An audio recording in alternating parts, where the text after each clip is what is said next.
E aí pessoal, tudo bem com vocês? Estou trazendo aqui agora uma aula bastante interessante sobre capacitores. Esse aqui é um assunto que os livros de física não abordam tanto assim, então é um assunto um pouco técnico aí, e eu estou trazendo uma aula com bastante curiosidades, com bastante informações na prática aí sobre capacitores, porque é um bom assunto para cair na prova. Então vamos falar do capacitor. Olha, aqui na figura da esquerda nós temos uma foto real aí de vários capacitores utilizados em circuitos eletrônicos na prática, elétricos ou eletrônicos. Você tem os mais variados tamanhos, tá vendo? Tem um capacitor aqui grandão aqui e tem uns tão pequenininhos que é até difícil de enxergar, né? Esse grandão aqui, por exemplo, a capacitância dele é 100.000 microfarads. Isso aqui é coisa pra caramba, é um baita de um capacitor. 100.000 microfarads é 0,1 farad. Bom, nós já falamos do conceito de capacitância, né? Lá na nossa aula B5, o comportamento de um condutor eletrizado. Capacitância é exatamente a capacidade de um elemento, de um condutor, armazenar carga quando a gente coloca uma tensão sobre os terminais desse dispositivo. Então, o capacitor é um armazenador de carga, tá certo? Você liga uma tensão aqui e ele começa a armazenar carga elétrica. E a capacitância dele é essa carga que ele armazena dividido pela tensão que você aplicou, né? Você tem aqui do lado direito, bem abaixo aqui, outros vários tipos de capacitores, tá vendo? Você tem aqui, por exemplo, embaixo, os capacitores cerâmicos, que são muitíssimo comuns nos circuitos eletrônicos. Você tem aqui também o capacitor eletrolítico. O capacitor eletrolítico ele tem polaridade. Você tem que ligar o positivo e o negativo da tensão no lugar certo. Tá vendo essa faixazinha aqui que ele tem no corpo dele aqui? Isso aqui indica o lado negativo aqui, ó, nesse pequenininho aqui, tá vendo? Então a gente tem que saber o positivo e o negativo num capacitor eletrolítico. Sabe o que acontece se ligar invertido? Ele costuma explodir e dá um tirozinho bom, viu? É perigoso você explodir um capacitor eletrolítico. Dá para ler no corpo desse aqui, por exemplo, tá vendo? 4.700 microfarads é a capacitância dele. E aqui em cima nós temos aqui na figura como que o capacitor é representado em diagramas elétricos, né, em circuitos elétricos. Cada um desses desenhos aqui indica um tipo de capacitor. Por exemplo, aqui você tem um capacitor eletrolítico, que eu falei que tem polaridade, né? A parte de cima aqui nesse desenho é o lado positivo do capacitor. Bom, a gente encontra capacitores, gente, por exemplo, no motor do portão elétrico da garagem lá. Quando você quer acionar o motor para abrir o portão, ele não dá aquele arranque. Dificilmente você conseguiria aquele arranque para tirar o portão da inércia, né, da posição inicial dele, só ligando o motor diretamente na rede elétrica. Quando você aciona o portão, aquele primeiro arranque, aquele pulso de energia, é um capacitor sendo descarregado sobre o motor elétrico. No ventilador de teto aí da sua casa também, se você abrir a caixinha onde fica o interruptor, né, lá o controle do ventilador, você vai ver um baita de um capacitor ali atrás, que é para fazer o ventilador tanto sair da inércia quanto girar com a frequência correta. Aquilo ali ele está no circuito ali do ventilador fazendo esse papel. Costuma até estragar com o tempo, você tem que ir na loja e comprar um novo capacitor, tá certo? Bom, como que é feito o capacitor? Como que ele funciona basicamente? Lembra lá da nossa aula de campo elétrico que a gente falou que quando coloca duas placas paralelas, então existe uma diferença de potencial entre as placas, né? Aparece um campo elétrico entre as placas e as cargas ficam separadas, né? Positivo para um lado, negativo para o outro. É exatamente assim que a gente faz um capacitor. Na prática, a capacitância do dispositivo depende da área das placas. Quanto maior a área das placas, maior a capacitância. Você vê essa formulazinha que está aqui, tá vendo? Olha, A é em cima aqui, tá vendo? Depende da área, então. E depende também da distância entre as placas. Quanto menor a distância, maior é a capacitância. Quanto mais juntinhas estiverem as placas, maior fica a capacitância do capacitor. Por isso que a gente coloca duas folhas enormes, tá vendo? Enroladas dentro do capacitor. São duas folhas aqui, normalmente folhas metálicas, né, com um dielétrico no meio delas. Esse dielétrico bem fininho para as folhas ficarem bastante próximas e bem enroladinho aqui para você ter uma área enorme aqui de folhas paralelas, né? Outra coisa, o dielétrico ele influencia muito, tá vendo na fórmula aqui esse K aqui é a constante dielétrica, que a gente viu lá nas nossas primeiras aulas sobre a lei de Coulomb, e esse ε0 aqui é a permissividade no vácuo, que a gente também já viu. Quanto maior for a constante dielétrica do material aqui, que separa as duas placas que estão enroladas, maior é a capacitância desse capacitor. Então, ele depende da constante dielétrica, da área e da distância entre as placas. Está vendo? O capacitor, como ele é feito na realidade. Aqui do lado direito, nós temos um capacitor variável. Assim como a resistência pode variar, né, em função do comprimento e da área da seção do resistor, lembra lá que nós temos resistores variáveis, o reostato e o potenciômetro? Você também tem capacitores variáveis. Como que funciona, então, um capacitor variável?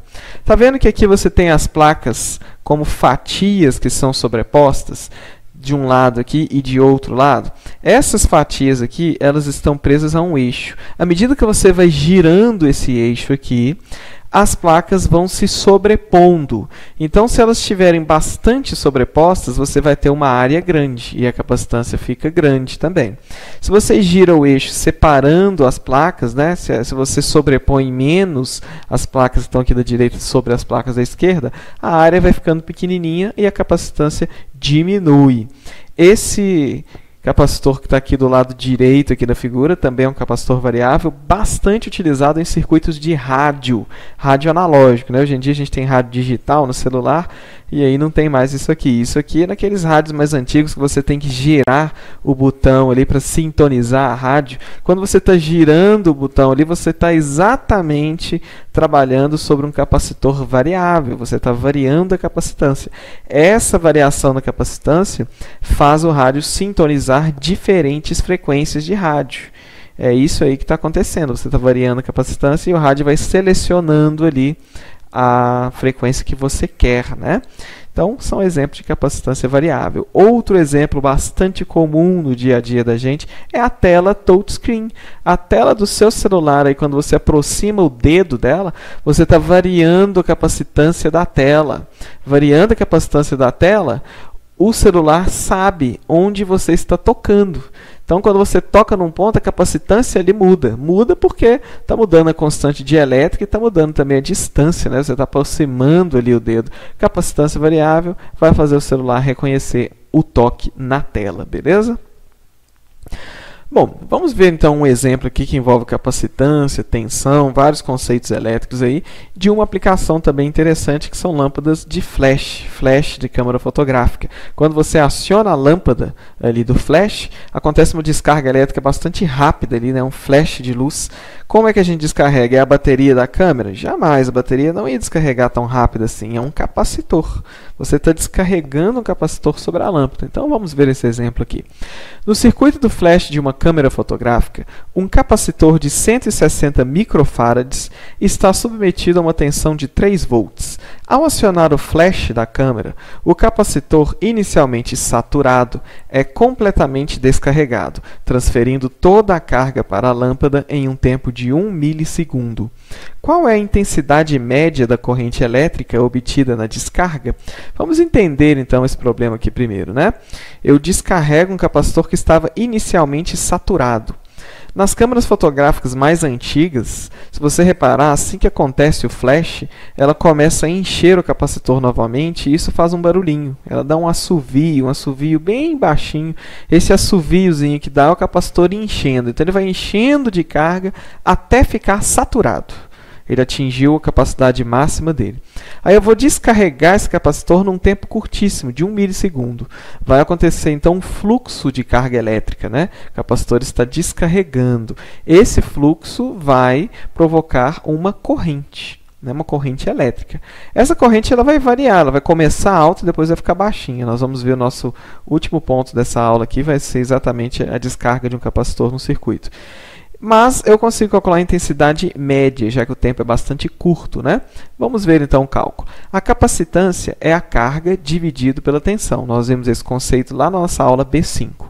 Então, isolando Q aqui nessa fórmula, eu vou ter Q igual a C vezes V. Então, eu consigo achar a carga que foi armazenada nesse capacitor. 160 microfarads vezes 3 volts. Isso vai dar 480, 160 vezes 3, 480 microcoulombs, né? Porque era microfarads vezes volt, fica microcoulombs, beleza? Então, a intensidade da corrente elétrica, o conceito da intensidade da corrente elétrica é a carga dividido pelo tempo em que aconteceu o fluxo de carga, né? Qual que foi a carga, então? 480 microcoulombs, 480 vezes 10 a menos 6 coulombs, dividido por 1 milissegundo, que é 1 vezes 10 a menos 3 segundo. Então, vai ficar aqui 480 vezes 10 a menos 6, menos 3, né? Estou dividindo, subtrai os expoentes, ok? Coulomb por segundo. Então, vai ficar 480 vezes 10 a menos 3 ampere, que é 480 miliamperes, né? 10 a menos 3 aqui é mili. 480 miliamperes é a intensidade da corrente média aí nessa descarga de capacitor. Bom, nós vamos ver agora, assim como a gente viu a associação de resistores, nós também podemos associar capacitores. Você pode ligar capacitores em série, né? Tá vendo aqui, ou em paralelo, né? Na ligação em série, se você quiser substituir os dois capacitores por um único capacitor, então você vai usar essa fórmula aqui, que é o produto das capacitâncias dividido pela soma das capacitâncias. Se você quiser a associação em paralelo, é a soma das duas capacitâncias. Observa que é o contrário dos resistores. Nos resistores em série, a resistência equivalente é a soma de cada uma das resistências. Nos resistores em paralelo, você teria essa fórmula aqui, né? O produto dividido pela soma. Nos capacitores é o contrário, tá vendo? Bastante cuidado com isso. Isso aqui que eles gostam de cobrar em prova. Você tem que saber que é o contrário da associação de resistores. São as mesmas fórmulas, só que ao contrário, o caso série e o caso paralelo, beleza? Bom, por último aqui então, eu vou mostrar como que fica a descarga de um capacitor num circuito RC. A gente chama de circuito RC os circuitos em que estão presentes resistores e capacitores. Aqui eu tenho um circuito RC série. Tá vendo que o resistor está ligado em série com o capacitor? A corrente que flui aqui nesse circuito, ela sai aqui do positivo, né? Passa por essa chave, se a chave estiver fechada, né? Ela vai passar pelo resistor e depois vai passar pelo capacitor e vai chegar aqui de novo na fonte, né? No polo de menor potencial. Então tá, vamos supor que eu ligo essa chave aqui. Quando eu ligo essa chave, fecho a chave S1, acontece o fluxo da corrente elétrica, que vai começar a encher esse capacitor. Ele vai encher de carga até ficar saturado.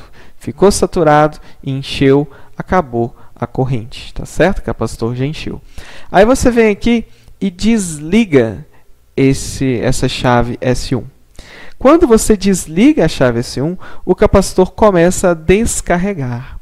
Ele vai descarregar porque vai aparecer uma diferente potencial sobre os terminais dele, né? Ele estava saturado, chegou na diferente potencial, que era essa V aqui. Quando você abre a chave, esse potencial aqui de baixo fica zero, não é? Porque aqui está aberto, olha, não está conectado. E esse potencial, esse outro lado aqui, vai ficar com potencial menor aqui. Então vai aparecer uma DDP, uma tensão nesses terminais, ele começa a descarregar. Quando ele começa a descarregar, começa com uma corrente alta. Ele descarrega, depois essa corrente vai caindo, caindo, caindo cada vez mais, até que quando ele está quase descarregado, a corrente vai se aproximando de zero, a corrente vai ficando cada vez mais lenta, tá vendo? Essa aqui é a curva característica da descarga de um capacitor num circuito RC. Acontece que o tempo que essa descarga aqui demora para acontecer, até atingir um certo nível aqui, depende bastante da resistência e da capacitância desse circuito. Tem até uma coisa aqui que a gente chama de constante de tempo. Então, esse circuito aqui, gente, é bastante interessante para medir tempo. É uma medição até bem precisa. Então, isso aqui é como se fosse, na verdade, uma aplicação prática disso aqui. É um cronômetro. em experiências em laboratório de física, com coisas que é difícil medir o tempo com o cronômetro ali, porque você teria que ter o tempo, o reflexo, né, para apertar o botão do cronômetro e depois soltar. Quando você quer medir um tempo muito rápido, como uma colisão ou uma coisa assim, a gente usa exatamente o circuito RC. Então eu mostrei isso aqui porque é uma aplicação interessante do capacitor aí, que é medir o tempo. Dependendo do tempo da descarga aqui, a gente consegue fazer medições bem precisas do tempo. Eu vou mostrar agora, então, na prática, assim como eu fiz com os resistores, lá mostrei aqui, né, na nossa última aula, usando os aparelhos reais, aqui o multímetro, né, e tudo mais, eu vou mostrar algumas curiosidades sobre os capacitores. Vamos ver, então. Tem aqui um capacitor de 160 microfarads, eu tirei de um circuito de máquina fotográfica, de flash. Vamos ver se esse capacitor está descarregado. Olha, ele está com a tensão aqui nos terminais dele, tá vendo? Ele estava carregado. Então, eu vou fazer um curto-circuito aqui nos terminais desse capacitor para poder descarregar, beleza? Vou usar o próprio jacarezinho aqui, vou dar um curto-circuito. Deu até um barulhinho aqui. Pronto, agora deixa eu medir novamente a tensão e ver se ele está descarregado. Está com 0,06 volts, 0,07, podemos dizer que ele está descarregado. O multímetro que está carregando ele aqui. Agora eu vou encostar nos terminais de uma bateria de 9 volts. Vamos ver o que vai acontecer. Esse capacitor é um capacitor eletrolítico, essa faixa aqui indica que é o polo negativo dele, né? Esse terminal aqui. Então eu vou ligar no polo negativo da bateria. Vou deixar um tempinho para ele ir carregando. Ele dá até um barulhinho enquanto está carregando. Pronto. Agora eu vou medir a tensão nos terminais desse capacitor. Vamos ver. Fica de olho no multímetro aí. Olha lá, cerca de 9 volts, né? Se eu deixar o multímetro ligado, ele vai cada vez mais descarregando aqui. Então, esse capacitor está carregado. Se ele armazenou carga, então, ele vai ter que ser capaz de acender esse LEDzinho que está aqui na minha mão. Será que ele acende? Vamos ver, deixa eu juntar os terminais aqui. Deixa eu ligar o LED, vamos ver se o LED vai piscar. Está invertido, deixa eu mudar. Aí, piscou. Vocês viram o LED piscar? Vou fazer de novo aqui. Agora ele está descarregado. Vamos verificar? Ele descarregou a carga dele completamente no LED. Olha lá, ficou só com um tiquinho aqui, 1,84 volts. Vou encostar de novo. Vamos ver ele carregar.